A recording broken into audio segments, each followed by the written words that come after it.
Hello folks, welcome back to Marvelous Videos, where today we're going to fill your binge list. Science fiction is a truly diverse genre. While some sci-fi movies create hope of solving all of humanity's problems with the advancement of science, others bring up visceral reactions of fear of the extent to which humanity's greed can go while being powered by futuristic inventions. The movies we're listing today are all R-rated, so viewer discretion is advised. Let's begin exploring these movies without much further ado. But before we go into our explanation, we have a very small request. If you like our content, please support us by subscribing to our channel. This is a small click for you, but for us it means a lot. Thank you. Let's begin.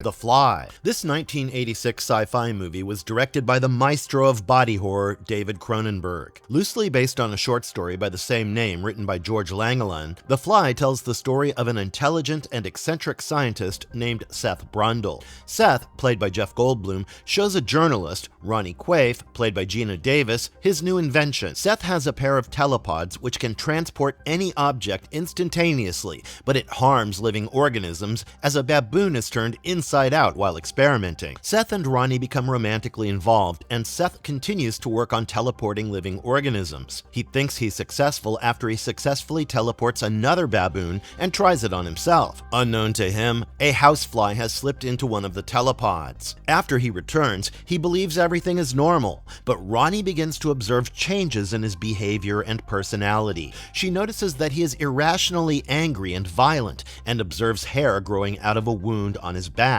Only after his nails begin falling off does he realize that something might be wrong. He discovers that the telepod's computer had fused the housefly with him on a molecular level. Seth soon begins losing his human capabilities like reasoning and compassion, while gaining the looks and capabilities of the housefly. Ronnie, meanwhile, realizes that she's pregnant and has a nightmare of birthing a maggot. She goes to a doctor with her editor and ex-boyfriend, Stathis Borantz. Stathis, upon Ronnie's request, convinces a doctor to perform an abortion on her. Seth learns about it and kidnaps Ronnie, begging her not to go through with the abortion, as their baby might be the last remnant of his humanity. To save himself, Seth decides to fuse himself with Ronnie and the unborn child. When he tries to shut her in one of the telepods, she accidentally triggers his complete transformation by ripping the jaw. He transforms completely and sheds his decaying human skin. Seth enters a telepod after trapping Ronnie in the other. Stathis breaks in and, using his shotgun, shoots off the cables connecting Ronnie's pod to the computer. Just as the fusion begins, Seth tries to come out of his pod, and he ends up being fused to the cables and the metal door. The creature silently begs to end its suffering, and Ronnie, using the shotgun, kills it. The reason this movie is so underwatched is because of the unfathomable gore. It's hardly a surprise that the makeup artists for The Fly, Chris Walas and Stephen Dupuis, won the Academy Award for Best Makeup and Hairstyling in 1987. They are truly the hidden gems of the movie, as they stop at nothing to completely gross out their audience. Watch this movie immediately if you like beautiful emotional stories with horrifying visuals. Time Crimes. Nacho Vigalando's 2007 sci-fi thriller Time Crimes follows the story of Hector, who is played by Cara Elhalde. Hector, a married man who lives in the countryside in Spain, sees a naked woman in the forest behind his house. Unknowing about the troubles that are waiting for him, he goes to investigate. He finds the woman passed out and is immediately stabbed in the arm by a man whose face is covered in bloody bandages. Hector manages to escape into an old building where he finds a scientist. The scientist convinces him to enter a machine that helps Hector travel back in time by an hour. The scientist calls him Hector 2 and tells him to stay put, but Hector 2 drives off. Hector 2 recognizes a cyclist as the woman in the forest and chases her. A van injures his face during the chase, which he wraps with bandages from his arm wound. Hector 2 forces the woman to undress, but she tries to run away again, and he knocks her out. Hector 2 lays her out on the floor just when Hector 1 arrives, and he stabs Hector 1. Convinced that the loop is complete, Hector 2 returns home and hears the shriek of a woman. He chases her to the roof from where she slips and falls. Thinking that he killed his wife, Hector 2 requests to go back in time again. The scientist initially refuses, telling him that there's Hector 3 who warned Hector 2 not to time travel. But Hector 2 doesn't listen and time travels back and becomes Hector 3. Hector 3 chases Hector 2 in a van and cuts his face, but knocks himself out in the accident. When Hector 3 wakes up, he encounters the woman from the forest who doesn't realize that he is the same man who attacked her. He startles her and she screams, which is heard by Hector 2. Realizing that he can't prevent her death, Hector 3 hides his wife and gives the woman her clothes. The movie ends with Hector 2 killing the woman and heading off in his van to become Hector 3. With a 90% Rotten Tomatoes rating, Time Crimes traps you in an entertaining, mind-bending loop. It largely remains undiscovered as it's a small-budget film. This Spanish movie should be on your binge list if you like bizarre and unpredictable plot twists and dark humor. Spring. Justin Benson and Aaron Moorhead directed this 2014 movie, which premiered at the Toronto International Film Festival. Spring follows the adventures of Evan Russell, an American who travels to Italy to deal with the grief of losing his mother. After meeting and falling in love with a beautiful woman named Louise, he decides to live in Italy. The audience is let in on Louise's secret after she wakes up before Evan one day and has a monster-like appearance. She's also seen killing a cat. Another night, a tourist follows her, assuming she's a sex worker, and Louisa changes into a reptilian being and kills him. The next time Evan goes to Louisa's home, he finds an octopus-like creature trying to reach a syringe. Evan injects it into the creature's neck, and it transforms back to Louise. She explains that she's an immortal mutant who's 2,000 years old. To survive, she must become pregnant once every 20 years in spring so that she can use the embryo's cells to recreate herself after evolving into different creatures. The only cure is falling in love, as the hormones produced then would stop the process and make her mortal. Evan asks her if she's in love with him. When she says no, he asks her to spend the next day with her before she changes again. Louise agrees and takes him to the ruins of Pompeii where she was born and tells him how Mount Vesuvius wiped out her family. As the 24 hours come to an end, she asks him to leave as she might hurt him after changing, but she doesn't change, and they hear Mount Vesuvius erupt in the background. Spring is a delightful romantic movie that rewards viewers if they put up with the initial gore and body horror. Although the sci-fi part of this is very debatable, the movie is aesthetically pleasant. Well, not including the blood and the killing. If we couldn't convince you, listen to Guillermo del Toro, who called this movie one of the best horror movies of the decade.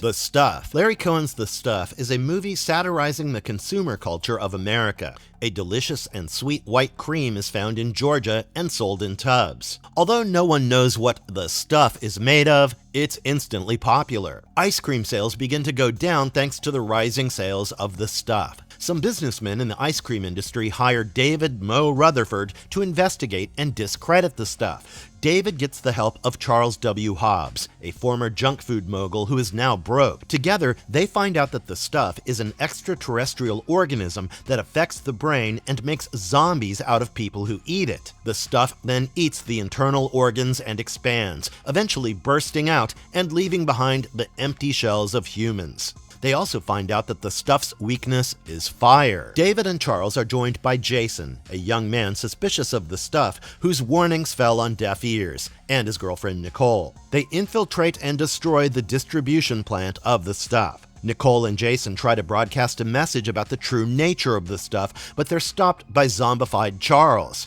The stuff breaks out of him and tries to attack them, but David electrocutes and burns it just in time. Hearing the broadcast, people begin destroying what's remained of the stuff. David confronts Mr. Fletcher, the CEO responsible for the stuff. Mr. Fletcher is unapologetic, as he tells David that the stuff is found in many locations, and he had partnered up with the ice cream companies that hired him to create a new product called The Taste, which dilutes the stuff with ice cream so that it doesn't take over their brains. Jason comes in with cans of the stuff, and David forces him to eat it. The movie ends with black marketeers selling the stuff. The Stuff is a clever commentary on the worrying consumption trends of modern society. It's an example of consumerism spiraling out of control, which we aren't far from. If you like stories with unlikely villains, extraterrestrials, and a unique take on horror, The Stuff is an excellent choice for your next horror watch.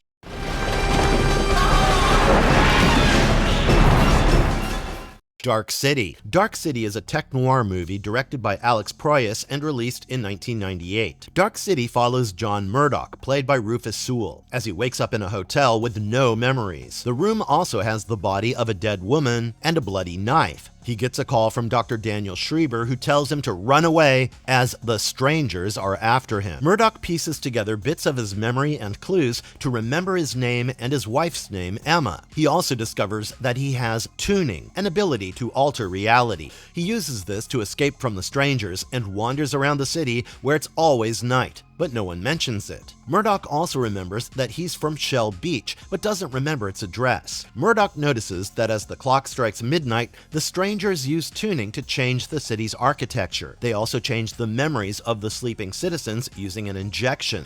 Meanwhile, Police Inspector Frank Bumstead suspects Murdoch of a series of murders. Bumstead catches Murdoch, but believes he's innocent after Murdoch tells his story. Together, they confront Dr. Schreiber, who tells them that the strangers are aliens wearing the corpses of humans and share a hive mind. They are conducting experiments on humans by switching their memories to know more about individuality so that they can save their race. Murdoch was an anomaly in this experiment, as he woke up before his new memory as a murderer was implanted. The trio tries to go to Shell Beach, but ends up near a wall with a poster of the city. Frustrated, Bumstead and Murdoch break the wall to reveal outer space. The strangers arrive with Emma as hostage, and a fight breaks out. A stranger and Bumstead fall through the hole into outer space, revealing that the city is floating in a force field. Murdoch is overpowered and brought into their underground habitat, where they order Dr. Schreiber to inject their collective memory into him.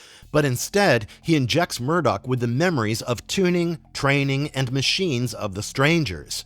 Using this knowledge, Murdoch defeats the strangers and kills them all. With his new powers, Murdoch creates Shell Beach within the force field and rotates the habitat towards the sun. He learns that Emma's memories have been changed and her old memories are completely gone. As the sun begins to rise, he introduces himself to Emma, who is now Anna, and they rekindle.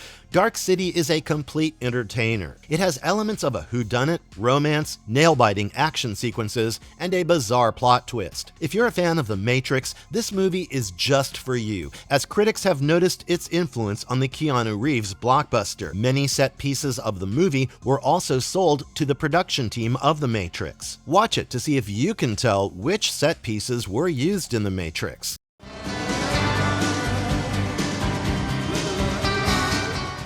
Donnie Darko. Before Jake Gyllenhaal was the Spider-Man hating villain Mysterio, he was Donnie Darko in the 2001 movie of the same name. Written and directed by Richard Kelly, Donnie Darko is a confusing sci-fi movie which follows a troubled teenager named Donnie. One night while sleepwalking, Donnie meets Frank, a man in a monstrous rabbit costume who tells him that the world will end in 28 days, narrowing it down to the exact second. When he wakes up, on the morning of October 2nd, he finds out that a jet engine had crashed into his bedroom while he was sleepwalking. Donnie also begins to have visions. He's taken to a psychotherapist who diagnoses him with paranoid schizophrenia. Frank begins to influence Donnie, telling him to commit acts of vandalism. Frank also creates a curiosity about time travel in Donnie, who begins reading about it. One of the authors who wrote about it, Roberta Sparrow, is now an old woman with a deteriorating memory. Donnie and his sister Elizabeth host a Halloween party to celebrate her acceptance into Harvard while their parents are away. During the party, he realizes that the world's end, according to Frank, is near. He takes Gretchen, his new girlfriend, and his friends to meet Roberta. In Roberta's house, he finds high school bullies robbing her. Donnie and his friends confront the bullies, and they come out and begin fighting. Their fight ends abruptly after a speeding car kills Gretchen. The driver of the car turns out to be Frank, Elizabeth's boyfriend, who is wearing a monstrous rabbit costume. Donnie shoots Frank and carries Gretchen's body to his home.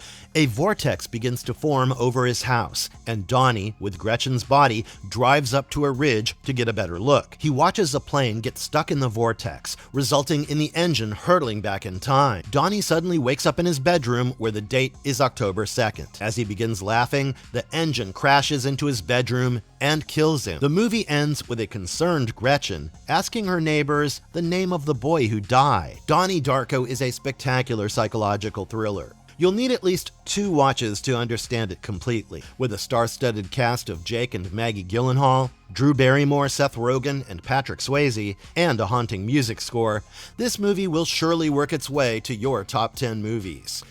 Beyond the Black Rainbow. Panos Cosmatos wowed audiences with his 2010 debut movie, Beyond the Black Rainbow. The movie explores the Arborea Institute, a research facility founded by Mercurio Arborea dedicated to combining spirituality with science. Arborea's protege and the current head of the institute, Dr. Barry Nile, studies his subject Elena, who has psychic abilities that can be suppressed with a prism-like device. Elena begs to see her father, but is ignored by Dr. Nile. A nurse in the facility, Margot, discovers Nile's notes on Elena, which are violent and vulgar. The next day, Nile finds out that Margot knows about the notes and deactivates the prism-like device, giving full power to Elena, who kills Margot. Before Elena can escape, he reactivates the device, and a Centonaut, the orderly of the facility, arrives. He implants a tracking chip in Elena and puts her back in her cell. Nile then murders Arborea. It's revealed that to help Nile transcend, Arborea had submerged him in black liquid. Nile had horrible visions there and had come out insane. He murdered Arborea's wife Anna, who was also Elena's mother. Arborea, however, was not bothered by this and had submerged his infant-like daughter in the black liquid next. Nile returns home where his real transcended form is shown. He has completely black irises and is bald. He kills his wife Rosemary and decides to kill Elena. Elena manages to escape the facility and flee. Although Nile manages to give chase, Elena kills him and escapes into suburbia. If you miss the slow and deliberate pacing of old movies but don't want to put up with the poor video quality, this is the movie for you. In a world of fast-paced movies, Beyond the Black Rainbow explores the plot with great and realistic detail. The movie is fairly scary and is worth watching if you love figuring out confusing plots.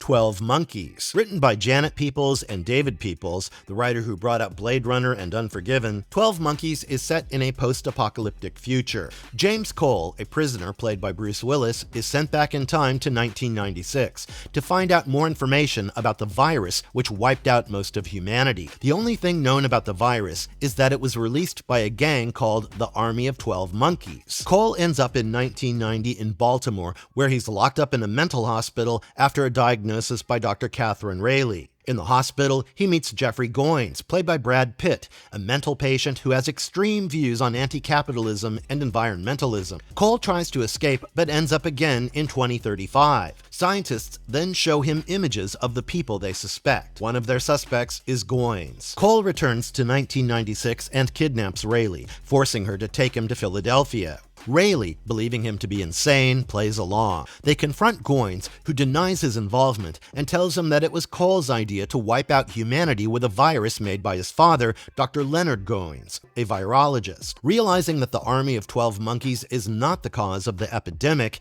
he leaves a message to the scientists of the future. Cole decides to leave with Rayleigh for the Florida Keys before the outbreak. In the airport, Rayleigh realizes the true culprit, Dr. Peters, the assistant of Dr. Leonard Goins. Dr. Peters' upcoming travel destinations also match the cities with the first recorded outbreaks. Cole pulls out a gun to stop Dr. Peters, but is shot down by the airport police. This movie is inspired by the French short film La Jetée by Chris Marker. Movies about time loops can be quite irritating, given that they all seem to tell the same story. 12 Monkeys, however, introduces a new twist in the time loop movies, with the younger Cole appearing in places you wouldn't believe. There are many reasons why you should have already watched this movie, but if you haven't, here are 2. Brad Pitt's acting in this movie landed him 4 awards, and the plot will keep you glued to your seat. There are also many references to the cult classic movie Vertigo by Alfred Hitchcock. Let us know in the comments if you spotted them all. Men. Men is a fairly recent movie in this list, as it was released in 2022. Directed by Alex Garland, the plot revolves around the story of Harper Marlowe, who is portrayed by Jessie Buckley. Harper's abusive husband, James, commits suicide by jumping out of a balcony after she threatens to divorce him. To deal with the grief, she decides to spend a holiday in Herefordshire of Cotson. She rents a country house from a man named Jeffrey. Later, Harper goes on a walk in the nearby woods and comes across an abandoned railway tunnel. From the other end, someone begins to scream and run towards her. Harper runs into the woods, terrified, where she finds a naked man watching her. The next day, she finds the naked man in her front yard. She calls the cops, and they arrest him. She notices that one of the cops resembles Jeffrey. The next day, she visits a church that has a carved baptismal font with motifs of the Green Man and Sheila. She meets a young boy and vicar who both resemble Jeffrey. After the young boy leaves, she discusses her married life with the vicar, but she also leaves disgusted after the vicar implies that she was partially responsible for the death of her husband. Harper visits a local pub next, and to her surprised horror, everyone there looks like Jeffrey. She also meets the cop who looked like Jeffrey, and he tells her that they had to let the naked man go as he had done nothing illegal. Disconcerted by the recent happenings, she calls her best friend Riley, who agrees to live with her for the rest of the holiday in the country house. One of the windows in the country house breaks, and Jeffrey comes to fix it. As he heads out to the garden, the light flickers, and the naked man appears. She runs into the house to escape him, but he grabs her through the letterbox. She stabs him with a kitchen knife, and he pulls his arm out of the letterbox. The naked man's injury reminds her of one of James' injuries when he fell. Inside the house, the vicar and the boy appear with similar injuries. The vicar tries to sexually assault her, but she escapes by stabbing him. As she tries to run, the naked man approaches her in the form of Green Man, with a twisted ankle that resembles another one of James's injuries. He gives birth to the young boy, who then gives birth to the vicar, who gives birth to George, and finally James comes out of George. She asks what James wants, to which he replies that he wants her love. In the morning, Riley finds her friend surrounded by blood, smiling at her. Although this reads like a horror movie through and through, the reason it can also be considered sci-fi is because of its unmissable psychological elements. Borrowing from British folklore, this horrific movie received mainly positive reactions. If you haven't figured it out from the plot details yet, this is an A24 movie. Like all A24 movies, this will leave you horrified, grossed out, confused, and yet impressed. The One I Love. To fix their marital problems, Ethan and Sophie decide to take their therapist's suggestion and spend a weekend getaway at a secluded mansion. They soon notice something fishy, as they both seem to be spending quality time with each other without the other remembering it. Like Sophie cooking eggs and bacon, even though she hates cooking bacon, and not remembering it the next day. They figure out the explanation behind it. Doppelgangers who live in the guest cottage. They are idealized versions of the couple. Ethan and Sophie take advantage of the situation, putting down a no intimacy rule. But Sophie begins to fall in love with Ethan too. She decides to seduce him, but finding out about her plan, Ethan pretends to be Ethan too. The next morning, Ethan too tells Sophie about Ethan's deception, and a fight starts. Ethan heads to the guest cottage where he finds recordings of the doppelgangers trying to speak like them. Ethan too locks Ethan in the cottage, but Sophie too lets him out. She tells him that the estate won't let them out till they make the visiting couple fall out of love. After they leave, the visiting couple becomes trapped, and the cycle continues. Sophie too tells him that Ethan too has fallen in love with Sophie and is planning to leave with her. Ethan explains this to Sophie, and Ethan too asks her to leave with him. Sophie refuses Ethan too, and distraught, he runs out into the road, hits an invisible wall, and falls. Ethan notices that one Sophie is happy he collapsed, while the other is sad. He takes the happy one and heads home. The next morning, back home, Sophie cooks bacon and eggs. Premiering at the 2014 Sundance Film Festival, The One I Love is written by Justin Lader and directed by Charlie McDowell. Starring Elizabeth Moss as Sophie and Mark Duplass as Ethan, this movie is sort of similar to Vivarium. This movie is definitely up your alley if you don't like logic spoon-fed to you. Another psychological thriller with a lot left to the viewer's imagination, The One I Love would be a great movie to watch with your loved one. Triangle. This British-Australian co-production movie was inspired by classics like Memento and Dead of Night. Starring Melissa George as Jess, the plot revolves around a time loop with elements of psychological horror spattered in between. Jess prepares to go on a boat trip with her friends and hears a doorbell ring, but there's no one at the door. She goes to the harbor and gets aboard Greg's boat, where she meets her friends Greg and Sally. When asked where her autistic son Tommy was, she says he's at school. Sally's husband Downey is on board as well with Greg's deckhand Victor. While at sea, a storm approaches, so Greg tries to call the Coast Guard, but he hears a distress signal from from a woman pleading for help, telling him that someone on board is killing everybody. The storm capsizes the boat, and they manage to hold on to the upturned boat. The survivors get into an ocean liner named Aeolus as it passes. Despite the ship having fresh food, there's no one on board. Jess feels major deja vu as they explore the ship. Victor, who feels like someone is watching him, chases the mystery person. Jess heads to the dining room where the food is rotting, and Victor, covered in blood, tries to kill Jess. Jess fends him off and finds the rest of her friends killed by a masked shooter.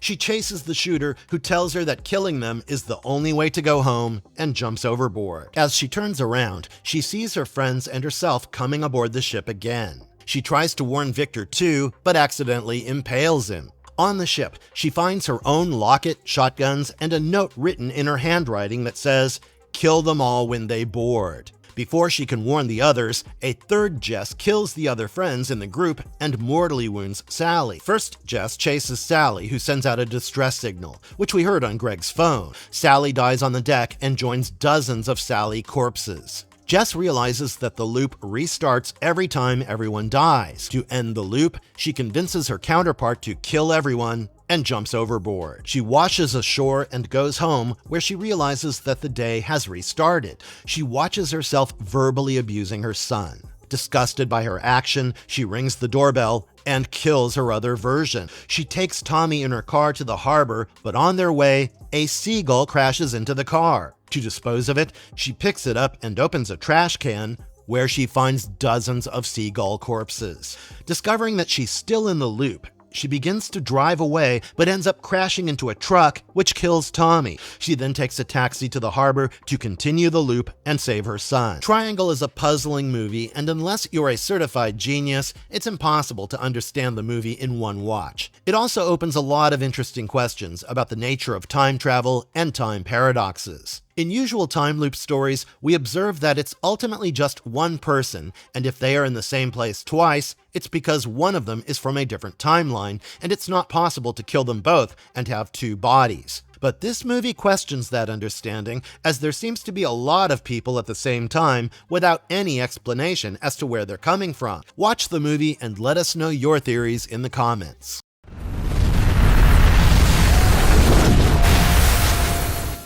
Sunshine. Set in 2057, Sunshine follows Icarus II, a spaceship manned by astronauts whose mission is to reignite the dying sun with a stellar bomb. While passing Mercury, they pick up distress signals from Icarus I, their predecessor lost 7 years ago. They decide to intercept it, and while changing course, damage their reflective panels, which in turn destroys their communication towers, air reserves, and oxygen garden.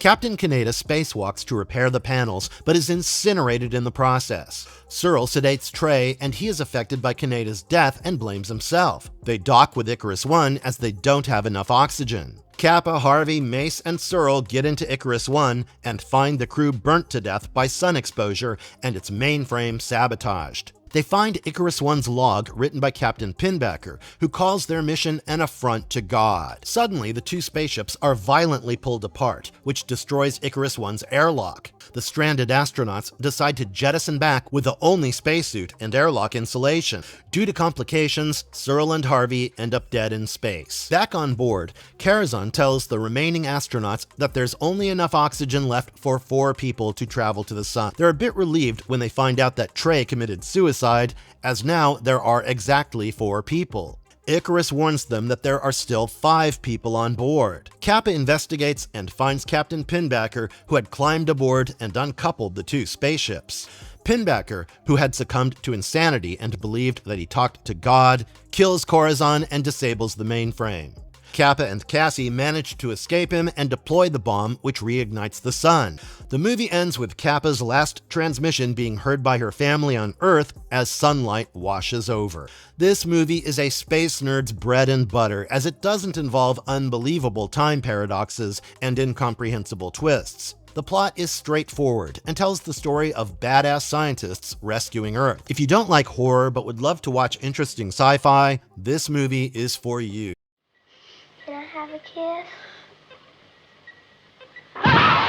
The Visitor. Giulio Paradisi's 1979 movie The Visitor begins with Jerzy Kolsevich, who is not an inhabitant of Earth, having a vision of a girl bringing on a destructive storm. His colleague tells his disciples about the interspatial war between psychic aliens, Zatine and Yahweh. Yahweh, the good force, had killed Zatine, but the children he had from human women live on. Raymond Armstead, the owner of a professional basketball team in Atlanta, is in a cult of Satanists who want to bring back Zatine. Dr. Walker, another Satanist, convinces Raymond to father a male child with Barbara, as her body can be used to distill Zatine's powers into a human body. Dr. Walker's proof is Barbara's daughter Katie, who has psychokinetic powers. Their male child can procreate with Barbara's daughter and rebirth Zatine. Katie isn't fully aware of her powers and only uses them upon the command of the Satanists to help kill their enemies. Meanwhile, Jerzy's colleague sends him to Earth with his disciples. Jerzy has powers similar to Katie. Barbara is not the least bit attracted to Raymond, so the Satanists forcefully impregnate her. Unwilling to have the baby, she opts for an abortion.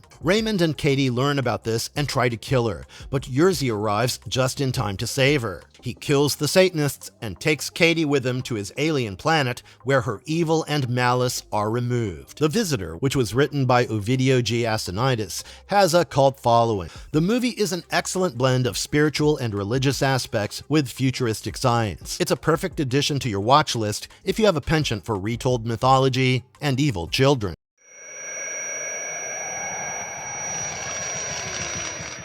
The Hidden. Starring Kyle MacLachlan and Michael Nouri, The Hidden is a 1987 movie directed by Jack Scholder. Jack DeVries, who was a law-abiding citizen up until that point, robs a bank and kills all the security guards there. In the ensuing high-speed chase between the cops and DeVries, he is severely wounded. As he's admitted to a hospital, the doctor tells the cops that he'll not survive his injuries. LA detective Thomas Beck heads to the hospital with FBI agent Lloyd Gallagher to meet DeVries, as they're both assigned to the case. Meanwhile, in the hospital, DeVries forces open the mouth of Jonathan P. Miller, who's in a coma. A black alien that looks like a slug comes out of DeVries' mouth and enters Miller. Beck and Gallagher arrive to see DeVries dead and Miller missing. The alien, in Miller's body, kills 4 men and steals a Ferrari. It then leaves his body and enters a stripper named Brenda. When Gallagher finds Miller's dead body, he deduces it has taken Brenda and sends out an alert to look for her. They chase her down, and before Gallagher can shoot her with his strange weapon, the alien switches from Brenda to a dog. Beck, frustrated and suspicious of Gallagher's actions, arrests him. Gallagher reveals that he's an alien cop, and he had taken over the real Gallagher's body after his death and was pursuing a crazed alien serial killer who murdered for the thrill of it. Beck initially doesn't believe him, but after the alien takes over another man and is immune to bullets, Beck releases Gallagher. It's revealed that the alien cop's real name is Al Haig, and the thrill killer has murdered Al Haig's family. The alien then takes over Senator Holt's body and announces his presidential candidature. Al Haig and Beck confront him, and Beck is severely wounded in the conflict. Al Haig uses a flamethrower to burn Holt's body, forcing the alien to come out, after which he kills him with his weapon. Beck is admitted to a hospital where his chances of survival are slim. Looking at the grief and sadness of Beck's family, Al Haig transfers his life force to Beck and saves him by sacrificing himself. Buddy cop fanatics are sure to enjoy this movie, which some consider Kyle MacLachlan's masterpiece. MacLachlan's performance is one for the books as FBI agent Gallagher, a great light watch for your next weekend.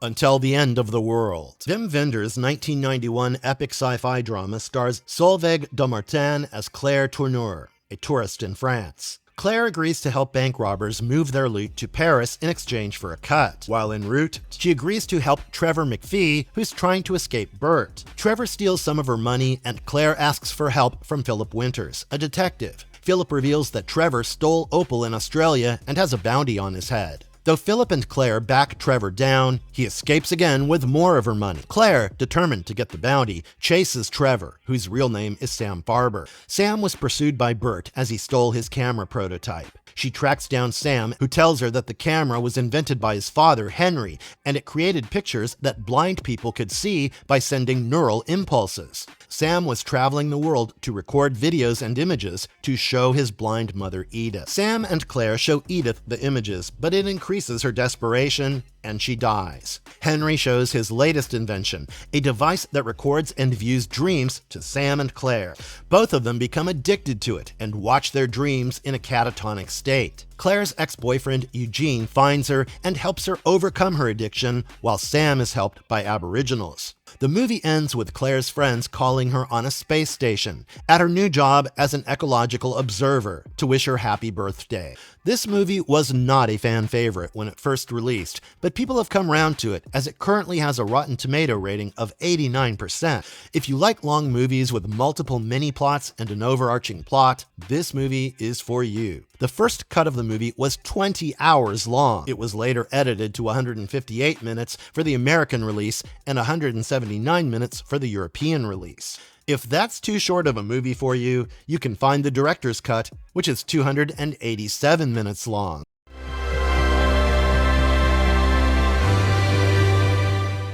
Marvelous verdict. We at Marvelous Videos hope we have satiated your sci-fi needs today. Let us know if we missed any of your personal favorites in the comments below. See you soon. And if you liked our content, don't forget to leave a like and subscribe to us if you haven't already. Have a good one and be safe. Thanks, everyone.